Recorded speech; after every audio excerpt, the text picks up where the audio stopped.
Hello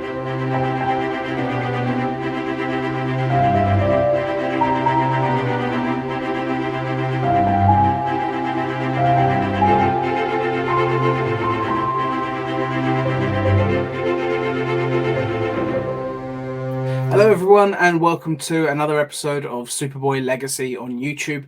I'm your host Tom Gallagher with my co-host, our resident Superboy fact checker Chris Jacobsen. Hello Hey Chris. folks. Hey Tom. And hello. And today we're going to be doing another commentary for you.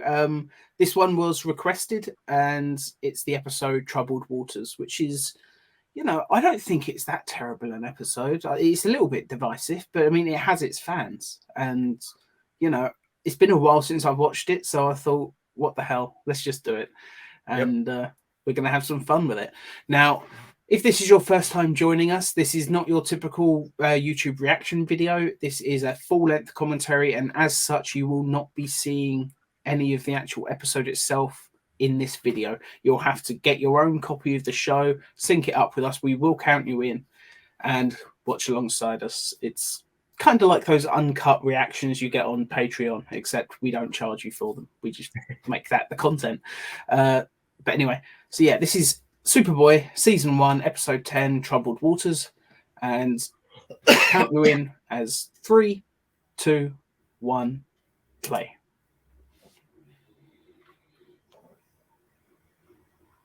I am tired of talking about the intro at the beginning of every commentary, so mostly because I pointed it out in our same story 3 times.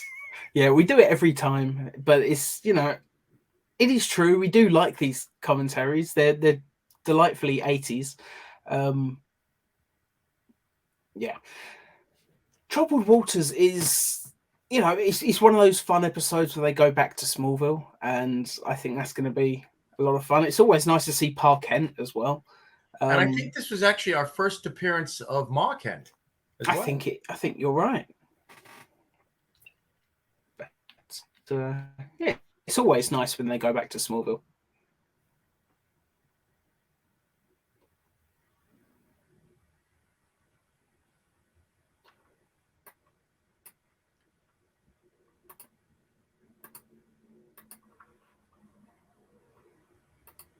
Something about this Kenderson guy, just from the moment you first see him, there's something off about him.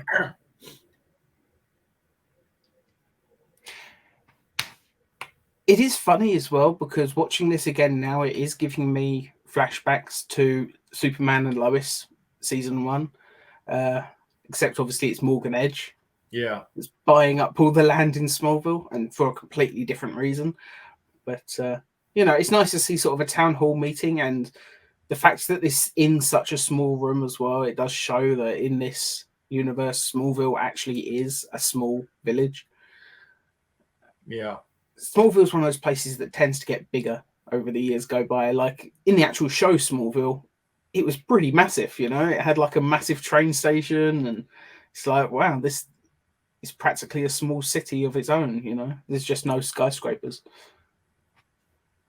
Though if the Luther family had their choice, there would be.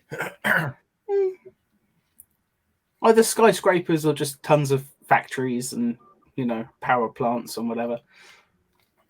Secret labs researching kryptonite. But yeah, it's nice you see Jonathan Kent has convinced the people of Smallville to hold out for a little bit longer until he can find out a little bit about what's going on. Yeah. Which is nice. It shows he's got some pull in the community, which is always nice. Well, you would figure that. I mean, Jonathan's family has been there since the founding of Smallville. So you'd think that an elder statesman like him would have pull amongst his neighbors. Absolutely. Plus, I mean, let's face it, the Kents in almost every continuity are just wonderful people. They're just salt of the earth, just really nice, great people. So, their neighbours would like them, even if he didn't have the legacy of his family having been in Smallville for so long. All right, that sequence right there where the tractor was out of control. It didn't look No, I It, was just gonna say it's like the slowest car crash ever. it's Like, I'm like amazed. I'm amazed he's so it's like the injured, but van chase from the Invisible People. yeah. But it's like how did he get that injured? That how fast do tractors really go? Especially like the old style. It's not like it's one of those massive industrial ones that you see on all the massive farms, but And the it start was of moving jealousy so here. slow. You'd think he'd be fine.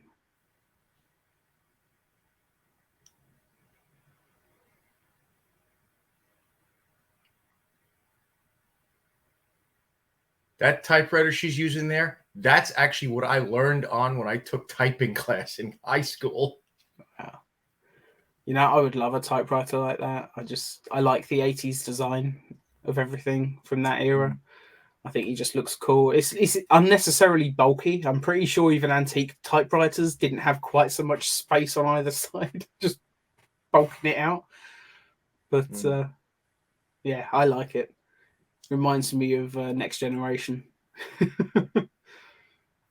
And of course, we've got a obligatory scene of a plane landing.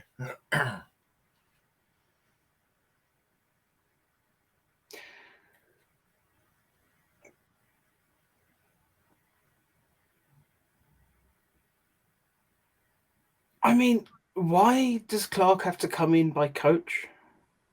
Did they explain that? Well, Could I he not think just say, "I'll be in this afternoon. I'll just come by the hospital. You don't have to meet me." I think he's still trying to protect his identity from those who don't know. Yeah, well, he wouldn't have I to mean, reveal if it. it He'd was just Ma, show up at the hospital. if Ma had called him, then he would say, "I'll be there in 20 minutes," Hmm. or "I'll be there in a half an hour." But then again, also he had Lana sitting right there, so he couldn't really say anything like that. Hmm. And because it was this Ellen character who called him, I again, mean, he he could has he to. could just fly slowly.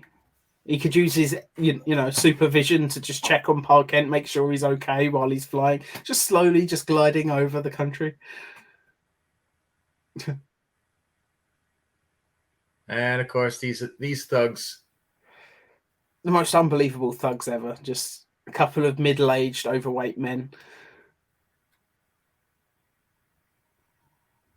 So they don't look particularly strong. They just, they're overweight, especially the one with the blue shirt.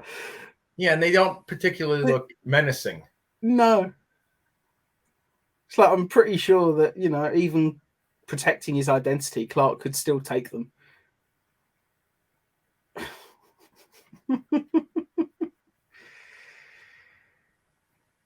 Yeah, that scene always made me cringe. Yeah.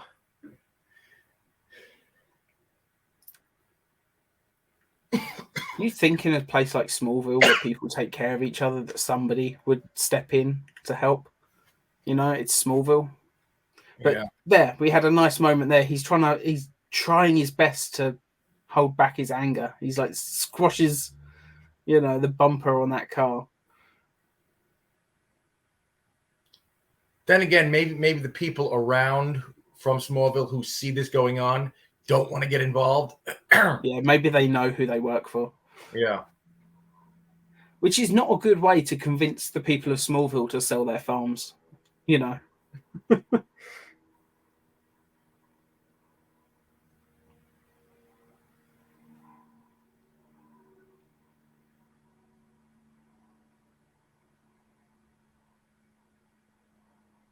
It's weird that he's washing in that because isn't that for feeding the animals?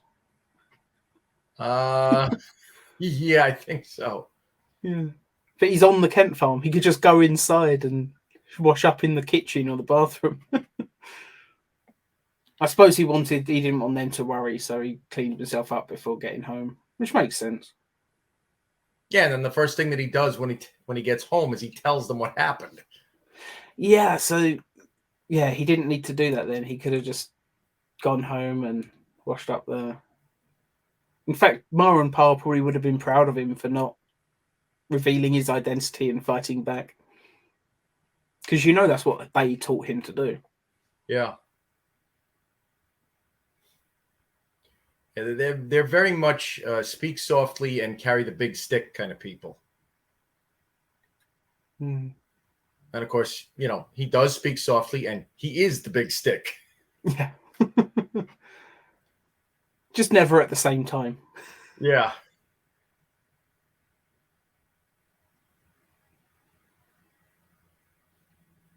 It's interesting that, around her, he doesn't even worry about the glasses because I guess she's never seen Superboy close up at this point. Right. It would be a bit interesting though later on when he starts giving speeches and like all that stuff. His face would be all over the newspaper. She'd be like, "Wait a minute." Yeah, that's one thing about the classic Silver Age Superboy. He wore the glasses since he was a kid, so people wouldn't think.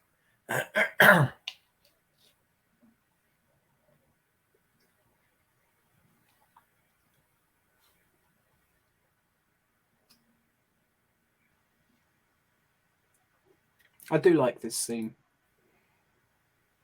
It shows that he's still learning his powers and he's been practicing his X-ray vision and now he's finding a use for it.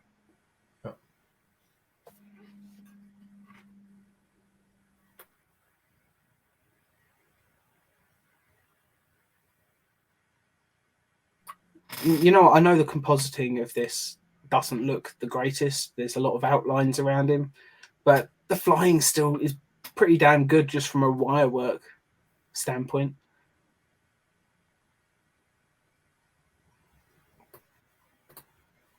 There was a little bit more variety than you get in the later seasons, which is a shame. The later seasons of Superboy do a lot of things better, but I do feel like some of the flying sequences were a little bit dialed back. Well, especially at the beginning of season 1, they were kind of. I hate to use the word hokey, but they were kind of hokey. Yeah, but I don't know. There's some shots that even where the compositing isn't great, there's a bit more variety in just like the angles that they would use for the flying stuff that you wouldn't necessarily see later on. It would typically be just like front on view. You just see him like coming towards the camera, and there'd be like one behind camera, maybe one at the side. It would be quite rare to have something different happen. Yeah. So I do appreciate that about the first season.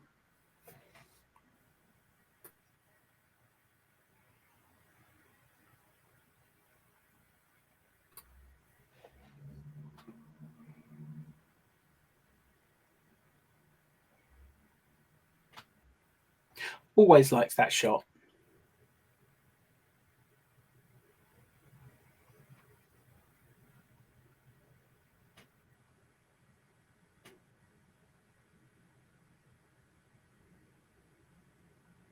Oh, you've pissed him off. You can see it on his face.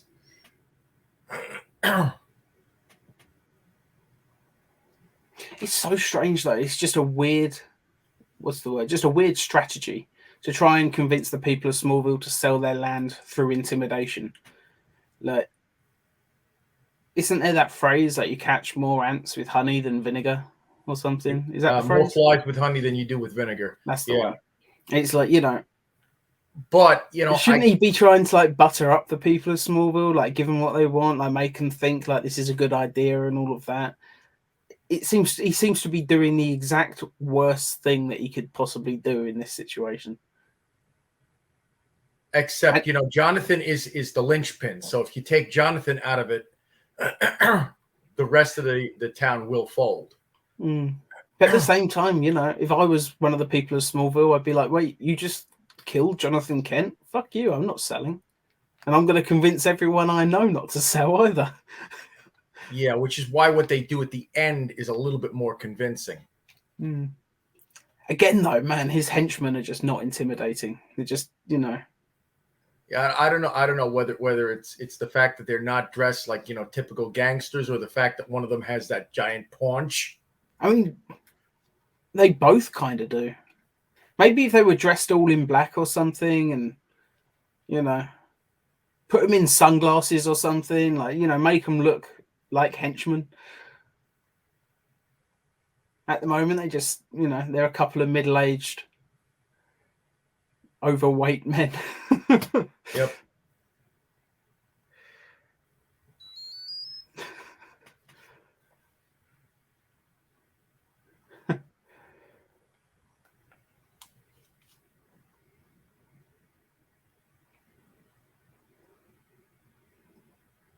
Not for nothing, this whole sequence. Kenderson could have gone to the police and had Clark arrested for trespassing and assault on his guys. I mean, you could have done, but then Clark could say everything that they've done, trying to murder his father. They probably just don't want to open themselves up to that conversation. Then again, Clark has no proof. True. I guess all the proof he has is a broken window. Unless he's got like a camera or something that caught it on video or something. Yeah. I'm sure it'd be fine.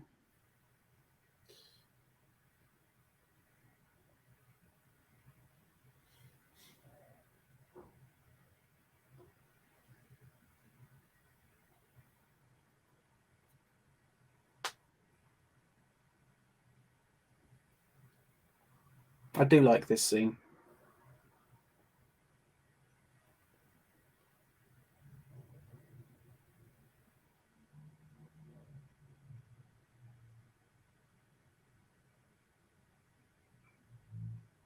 Stuart Whitman really had a way with, being down home and folksy, but also being very strong. Absolutely. He was just fantastic as Jonathan Kent. What's the name of the actress that played Martha? Is it Salome? Salome Kent. Yeah. I think she was fantastic as Martha Kent as well. Yeah, she really didn't get many chances to be as forceful. No. The only time we really got to see her as Martha really well was in Rebirth. Yeah, she has that speech about Jonathan going off to war. And I think, I'm so glad that they didn't recast Ma and Pa for season 2. Like they got rid of most of the cast, but it's like, Mixes Pitlet came back, Lana came back. You had Professor Peterson, and then Ma and Pa. I can't think of any others that did. Leo very briefly. Yeah. And then Lex killed him. Yeah. I do appreciate that, they at least brought him back. They could have killed him off screen and just, maybe Lex already had a skeleton in his lair and he just says hello Leo in one scene and that could have been it. I'm glad that they actually brought him back for a little while. Even if they did kill him off, which I still think is a mistake. Well, we know Michael Mann thought that was a mistake too. Yeah. I don't know anyone that wouldn't have liked to see Leo stick around, just because it would have been fun seeing him interact with Darla. It would have been fun just having them sort of bicker like children in the background while Lex is just rolling his eyes and just trying to put up with it. Now we see how vicious Mr. Kenderson really is. I mean, he backhands. Absolutely. Yeah, if you want to establish that a character is vicious, just have them beat a woman because, inexcusable.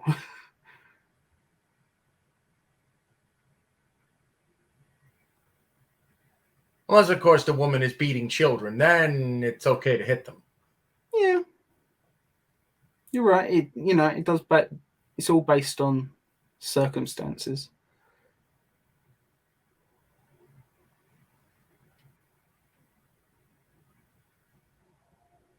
I suppose it's just that thing. If they're evil enough, I don't mind.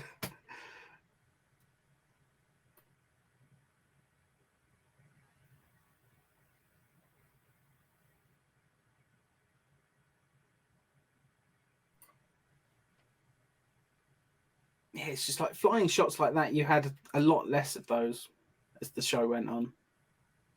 You have a lot of takeoffs and landings, but not so much of the actual journey flying from place to place.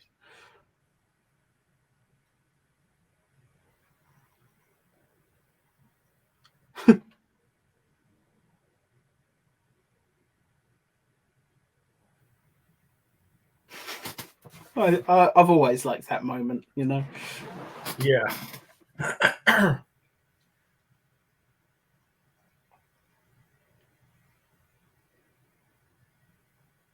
I kind of wish they brought this girl back. I mean, does she ever appear again? I can't think of. No, she never appears again, is never mentioned again. It's a shame.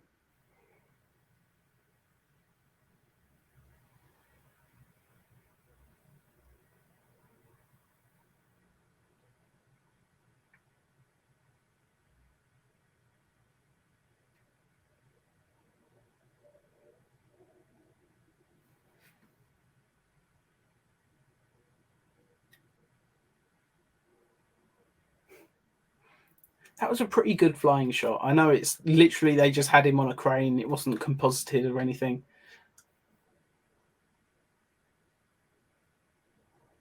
It's not a bad sequence. John did have his moments where he was absolutely great. Oh yeah, totally. But, you know, I've said it before and I'll say it again. I do prefer Gerard, but John was so close. Like it's John was never really bad. He was a little bit wooden at first, but he improved very quickly. And yeah, and you got to look at it this way. You know, he might have been wooden because this was his first acting job ever. Yeah. Yeah, definitely. But he was genuinely fantastic in the role.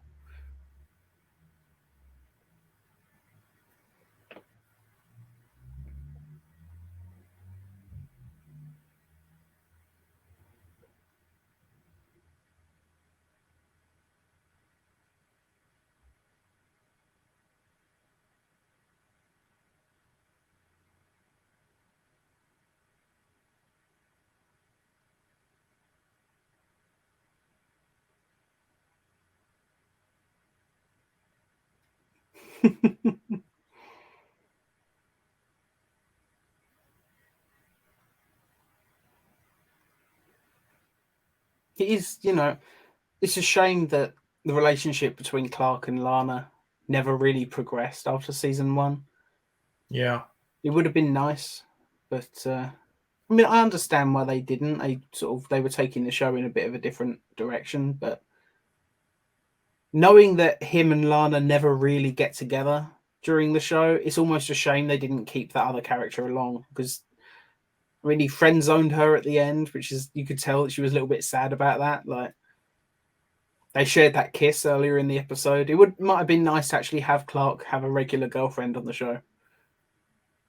They could have brought out the drama between, you know, Lana being a bit, you know, jealous. That could have made for some interesting drama going episode to episode.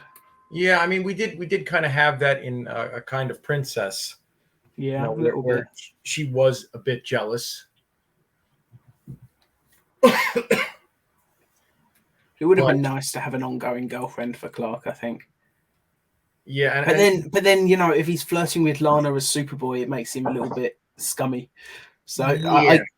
I kind of get why they didn't, but you know, they could have just had Superboy back off of Lana a little bit. You know, he still goes and saves her. Maybe she still likes him, but he could just be like, you know, the typical "so long, Miss Lang," and it's just like he just flies off at the end. And she's like, I'll get you one day," something like that.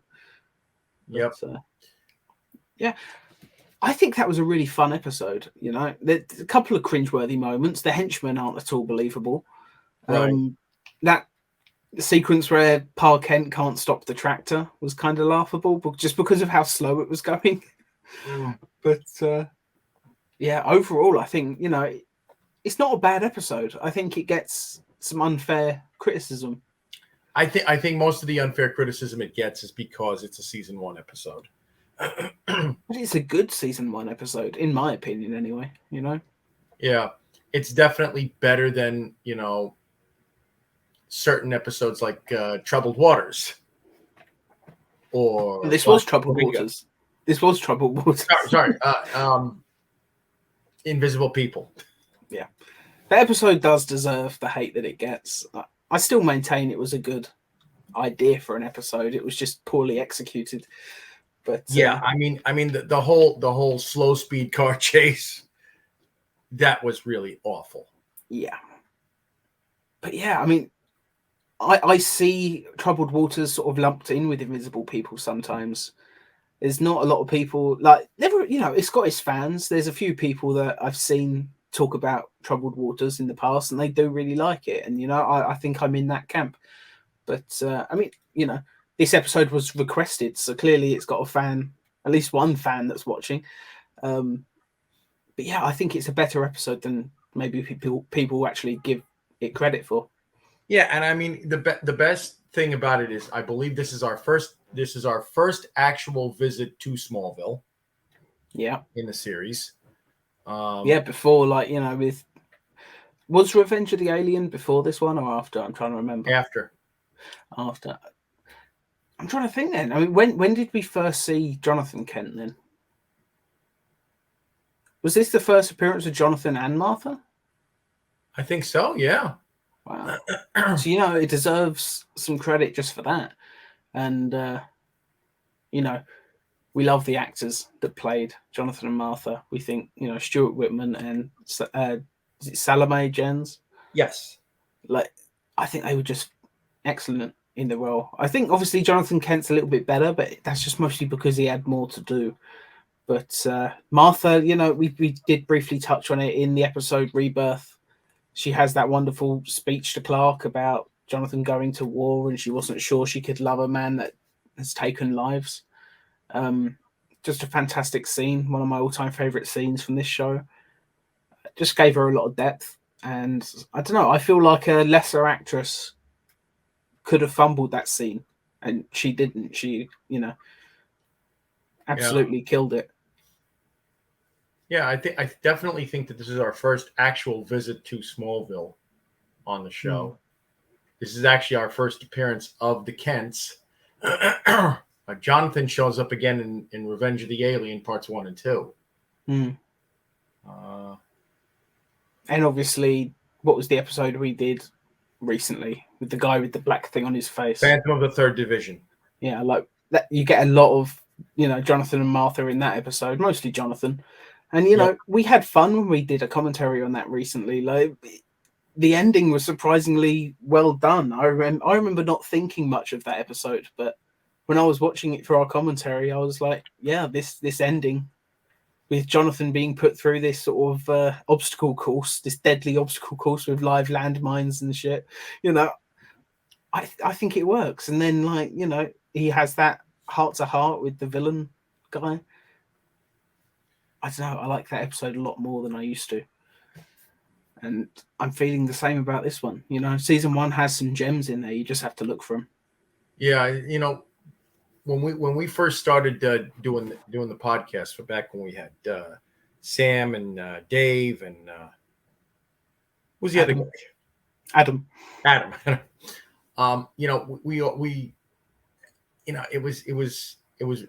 It was the consensus that most of season 1 is bad. Yeah. But I still think most of it is bad, but it's not quite as bad as perhaps even I made out for a while. Yeah. As I've gone back and rewatched, there's a lot more gems in there than I originally gave it credit for. Yeah, I mean, definitely Invisible People is definitely, we'll just say hokey.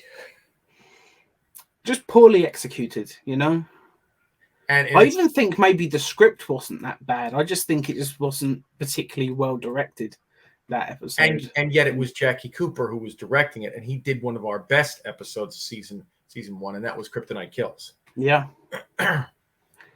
No idea what happened there.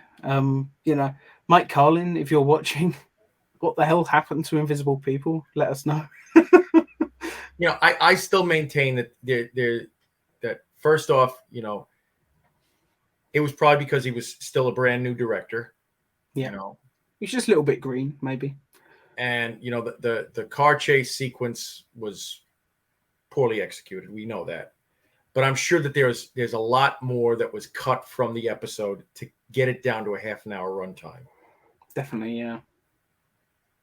Another thing to really mention with this episode is, as you've pointed out before we recorded, it's one of the few episodes where TJ doesn't appear. Yep.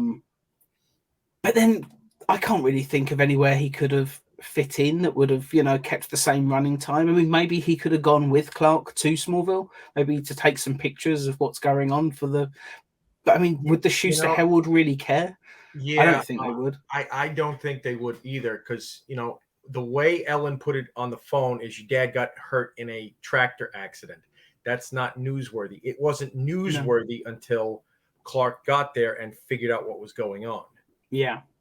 So yeah, it's one of the very few episodes in the first season where TJ doesn't appear, but there's nowhere really for him to appear in this episode. So yeah, unless of course they took the Ellen character out and the whole jealousy angle between her and Lana, and had it be Ma Kent that calls Clark and says your dad was in a tractor accident, and I think there's something going on with this Kenderson character. He's been trying to buy up all the land, and that would have set it up to bring that Clark goes down to the Dean, Dean Myers, and says, my father was just injured in a tractor accident, and we think that there's some kind of unethical things going on with this company that's trying to buy into the town. Can we go back to Smallville and do a story on it? And knowing Dean Myers the way she was, she probably would have said, do it. Take TJ with you. And there you go. That's how you can sort it. But at the same time, I quite liked the jealousy scenes with Lana. I thought Stacey, like, even just that scene where she's just on the phone, she's just, exuding charisma. Like, she's just wonderful to watch on screen. She's full of energy, and she's just having a phone call, so she's probably not talking to anyone. Yeah. So she did a fantastic job. I don't know if I'd really want those scenes removed necessarily. Maybe Stacey would be a bit annoyed. You could just make it so that Lana's a little bit annoyed that the guys are going without her. Yeah, and she's like, well, I'm from Smallville too, and maybe it's just like, I don't know, maybe she's got an exam or something coming up, and she's got to write an essay. She's in the middle of, for one of her classes. Maybe she just can't get away. That could have been interesting. But overall, I think this is just a really fun episode, and I don't think that TJ was really needed. Yeah. I think it was fine without him. But it is always fun just to try and think of other ways they could have gone to keep the characters around. It might have been nice to have TJ there, but oh well. Yep. Yeah, and I just want to briefly touch on this while I think of it. Recently, I found a website which is sites.google.com/site/TV writing/US drama/show collections/Superboy. And this website has 3 scanned scripts from Superboy. But unfortunately, like we were originally talking about it because of Microboy. It felt a lot like there was a missing scene in that episode. But there's only 3 out of the 100 scripts on this website. But one is the Alien Solution, one is Body Swap, and the other is People versus Metallo. If you want to look in the video description, I'll actually link you to this site so you can check it out for yourself if you want to read these scripts. But when we come to do an actual... sent me the link to Alien Solution a few weeks back, and I had read it. And there's not that much difference between what we got and what was originally intended in the script, except the vessel that the alien travels in the actual script is described as an actual spaceship. It's not a rock in space. Yeah, it's like he almost lives inside a meteor or something. It's like inside it just looks like a cave with a few bodies in giant bottles essentially. So it's always interesting to see stuff like that. I guess that's just a budgetary issue. They didn't have a lot of money to work with, especially in the first season. I don't think they ever really had a massive budget. That's one of the things that we kind of appreciate about the show. They did a lot with what they were given. But yeah, so if you do want to read a few scripts from Superboy, there's only 3 there, but check it out in the video description down below, and you can check it out, download these scripts and read them. I think it's interesting. I just think it's a shame that there's not more of them, and I did email the owner of the site just to see if he had any more, and unfortunately this is all he had. At least at present. He might get more down the road. I mean, he uploaded these quite a long time ago, apparently. Yeah. And it was so long ago he doesn't even remember where he found them. He found them on a different website entirely, and he just downloaded the ones that they had. Right. But yeah, that was so long ago. There's a good chance that website doesn't exist either anymore. Yeah. So right now, I think the only person who has a complete run of scripts is Sam. Yeah. We're gonna, I'm gonna keep trying to convince him to scan them. It's just that it would take forever because they're in binders. It would be a right pain to actually scan them. But maybe one day I'll keep on at him. The only ones we don't need are Alien Solution, Body Swap, and People versus Metallo. Yep. Yeah. So check out the video description for that. Before we close this out as well, for people that have watched our recent mini series, Same Story 3 Times, we did have a comment on the second episode that pointed out that there is a Superman stopping a meteor episode of the Fleischer cartoons that we completely forgot to mention. I can correct that on a little bit. It's not a meteor; it's a comet. It's the episode "The Magnetic Telescope." Right. A scientist brings the comet down close to Earth orbit, or beyond the atmosphere. Again, remember this was the 1940s, so they didn't really know. Yeah, the science isn't quite there. Yeah, but he doesn't actually, punch it out of the way. He's trying to hold it, and then he gets Lois to restart the magnetic telescope to push it back into space. Can you hear that? I heard that.